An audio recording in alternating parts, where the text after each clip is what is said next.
Welcome to the Pit Stop Ranch, where we're known for our laser-like focus on working on our projects and our dedication to accomplishing work and moving things forward, driving that nail home to completion.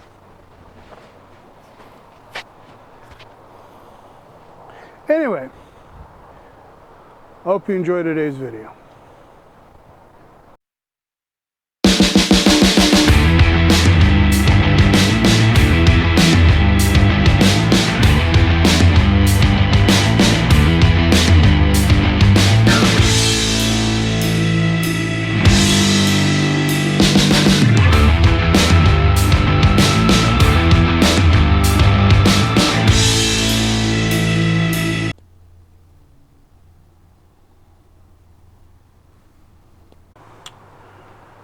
Yeah, so what do you think?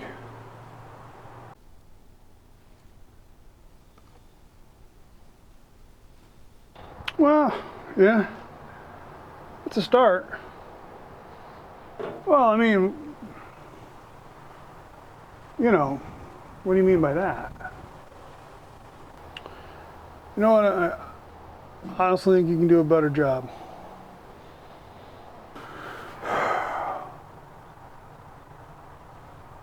Yeah. Yeah.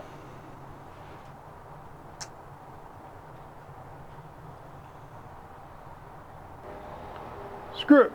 Let's go to the junkyard. Yeah. You're right. Let's go.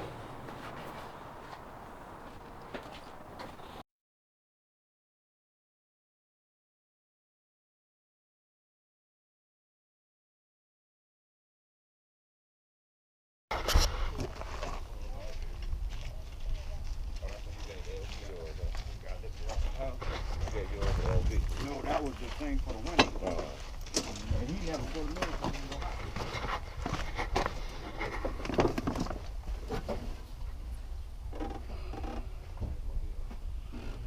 Big block, 454. Gen 6, baby. So, time to get busy. Pull this turkey apart. Anyway, after that disappointing discovery that we, in spite of hours of work, we actually didn't make any progress on Jimmy, the executive decision was made to go to the junkyard, of course, to find stuff that doubtful we need.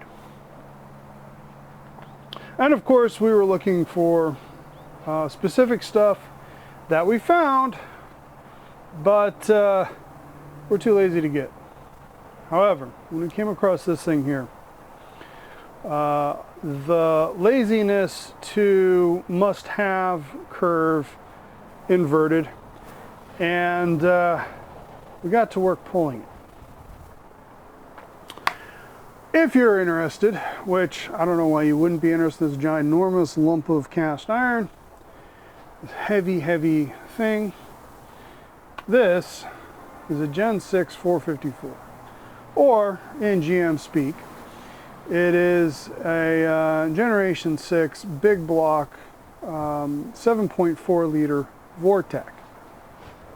These are very special because unlike the Generation 5, these are a lot easier to retrofit Mark IV big block hardware onto, and therefore opens up the entire aftermarket for Mark IV style big blocks to it. Furthermore, the port openings, it's an oval port, but these oval ports are ginormous, but they're very much the same configuration as the Mark IV big blocks. So Mark IV big block intake manifolds, as well as Mark IV aftermarket heads for Mark IV big blocks bolt onto this engine. And you still have to run the head gaskets for a Mark VI if you're running Mark IV heads on a Mark VI block. Now, why would you do that? Unlike most big blocks out there from the factory, all Gen 6 big blocks have a full bolt main. And that's because these engines were only available in heavier duty truck applications. I believe it was an option in the 3/4 tons. I don't know how often that was that checkbox was marked. It was a lot more common in the 1 tons, specifically your big dually crew cab cowboy Cadillacs, such as the one I turned into I used as most of the chassis for the C10, and they are.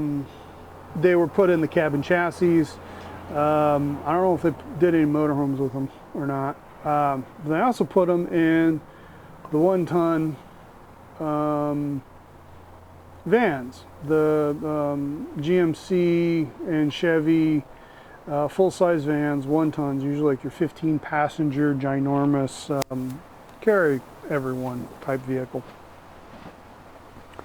Which is actually where we found this one.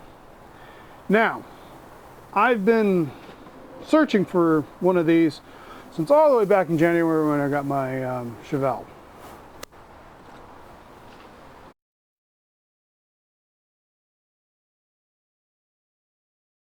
And of course, we found this cast iron lump that we couldn't live without in our lives, and the most challenging packaging you could possibly ask for.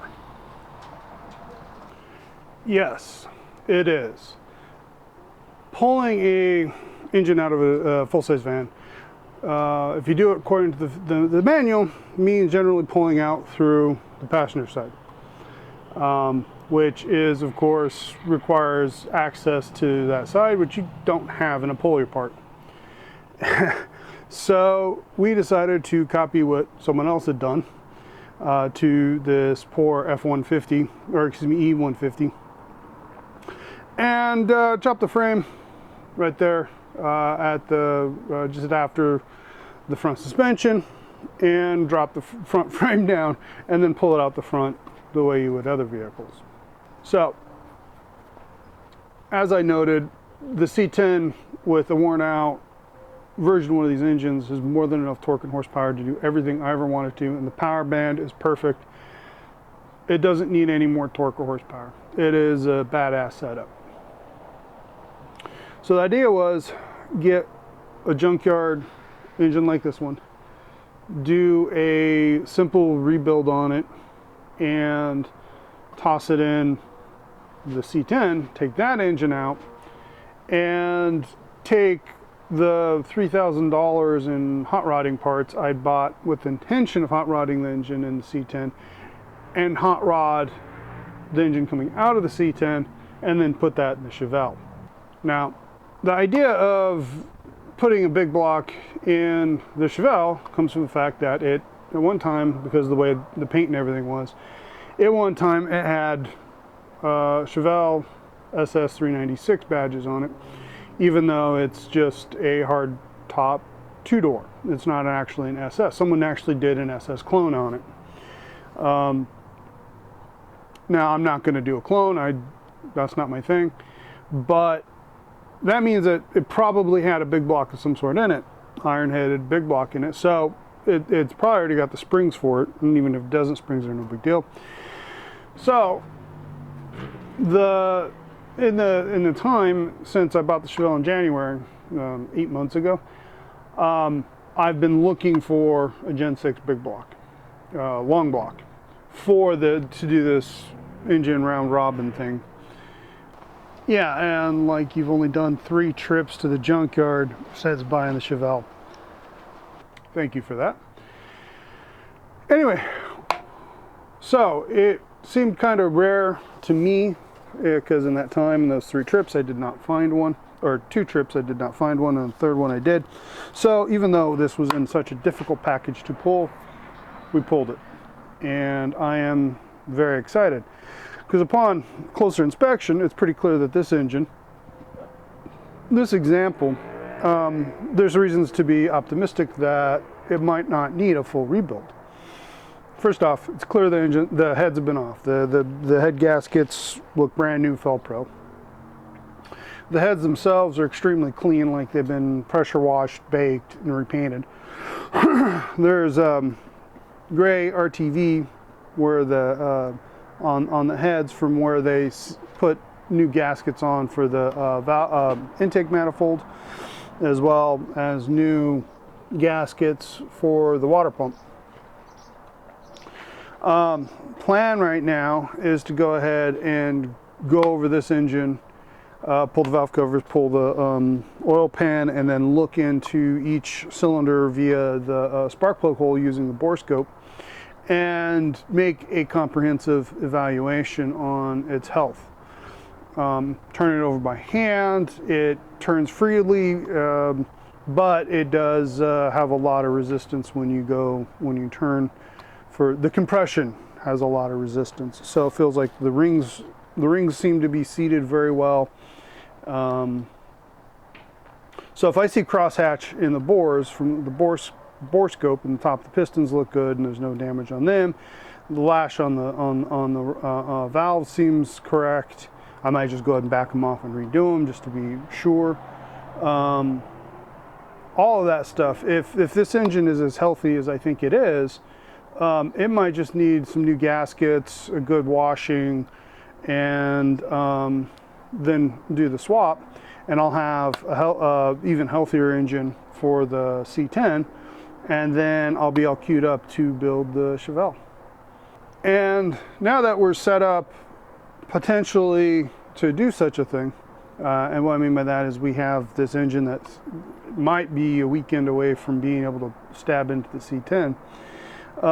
Once Jimmy is done, because that's still our priority, I'm going to, we might just go ahead and jump on the C10 and do that, rebuild the transmission as well, and then finish it out, do the body work, finish the interior, put the radio in, get the AC working, put a good floor covering in it, to make it a complete vehicle that is even more comfortable to use. Because right now the biggest holdback on using it is it's hot. So I hope you enjoyed our little junkyard adventure. Yet again another distraction from Jimmy. However, this is a very profitable venture, $350 for basically a dream engine of mine. An engine I have immense respect for, obviously. So please remember, we are professionals, just not at this. Please comment and let us know what you think of our little goofiness. And if you would like, subscribe, and share with your friends, the nutcases here at the Pit Stop Ranch, we'd appreciate it very much. And if you want to get notifications every time we get a new video, go ahead and ring the bell. Have fun. See you next time.